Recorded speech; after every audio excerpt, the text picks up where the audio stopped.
Word 2. The Toiler.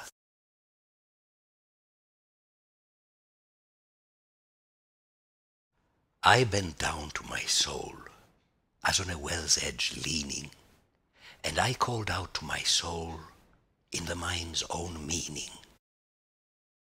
And like a stranger's voice from some remote domain, the well returned my voice to me again. You are incomparable, unique, you are apart. Your mind and ego bears you to the heights. Your life with all its sorrows and delights is like the noon sun frolicking amid the windy clouds. A destroyer, he may rend them into shrouds, or to the watching eye he may mold them, a creator, into worlds which glimmer by. Flights, frolics, the incomparable, do not boast. Approach and lend a hand, become a toiler and conform, obey, attend and question. Bend low if you would rise. Your victory it will be, rebel, to admit that you must first submit. Show first that you are the master, the controller of your anger, of your will and of your soul. Become a toiler. Wipe out every inhibition. Cast off your engagement ring into the mainstream of the people. Be one of the countless pillars that support toil's brotherhood. Listen to what says the oak tree, felled to build a galley from its wood. In this new shape that I now acquire, my everlasting soul takes fire. And the wheat stalk, see it curtsy, yearning as it bends its head for that final unborn treasure, bread. Fire, water, earth and air, whatever in you has been overcome by man's will, nothing has been diminished, and you still hold deep unconquered shades where dwell the morning star and all the ghouls of hell. The noble charger willingly accepts the rider and his reins. He loses nothing and he gains an added betterment as well, new speed and grace. And the vine is not dishonored by the pruner's hook. It knows that it will look more precious in the autumn days, bending beneath its grape-hung sprays. Thus too, the artist who must curb his hand and his imagination when carving a god's image out of stone at the high priest's command. The form to be is every time the same, yet on it he will sculpt and leave impressed a love from his own breast.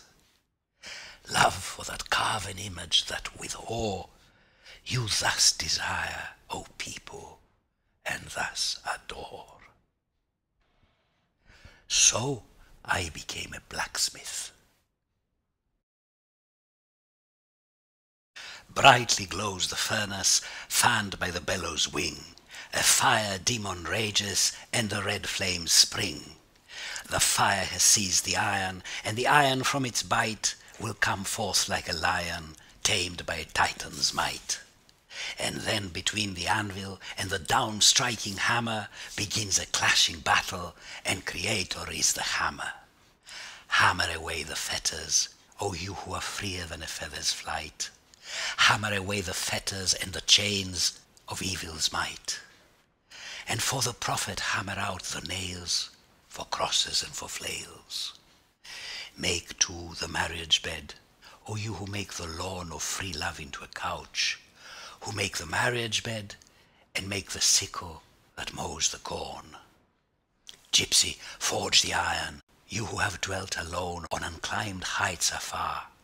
Gypsy, forge the iron in the fire, for the fire, forge it into lance and shield and scimitar. Spurn the miser's hoarded treasure, you who know no other florins than the flowers of the field. Spurn the miser's hoarded treasure, Shut it secretly, O blacksmith, close it in its deepest coffer with a lock forever sealed. Then gaily wake, far from the languid ideals and drowsy flocks, O rider of cliffs and summits where your mount has traced the only trail. Then gaily wake, O rider, to the echoes of the vale, the clear resounding notes of bells hung at sheep throats.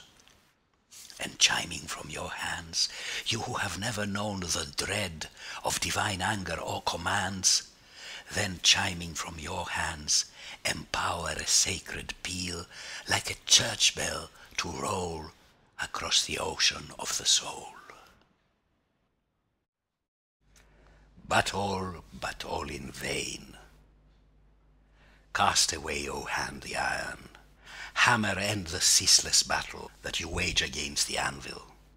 I am the craftsman, I who willed one aim and another end fulfilled.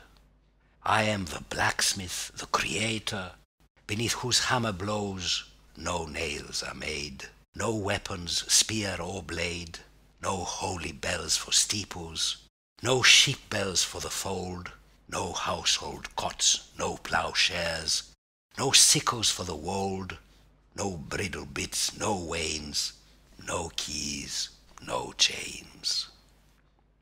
I am the blacksmith, the creator, whose hammer only forges things beautiful and useless, to mate the mateless with an art first known, my own. I am the fire magician, and with the flames I play, to steal their serpents and chimeras, and fashion from my iron stranger things than they. I am the hammer wielder, who beats out instead of blades flowers from no earthly glades. I am the metal taming gypsy, who brings forth from the blaze circles, shadows, spells and rays, kingly diadems and scepters, gorgons, hippogriffs and spectres, for ships and palaces which are no more, or which are yet to be. All the idle, useless and strange things, sometimes without a face, sometimes without a frame, always without a name. Or that enrages men who sleep wide-eyed, or that the passer-by would shun, that strikes no root in any place, that catches the regard of none, that finds no customer.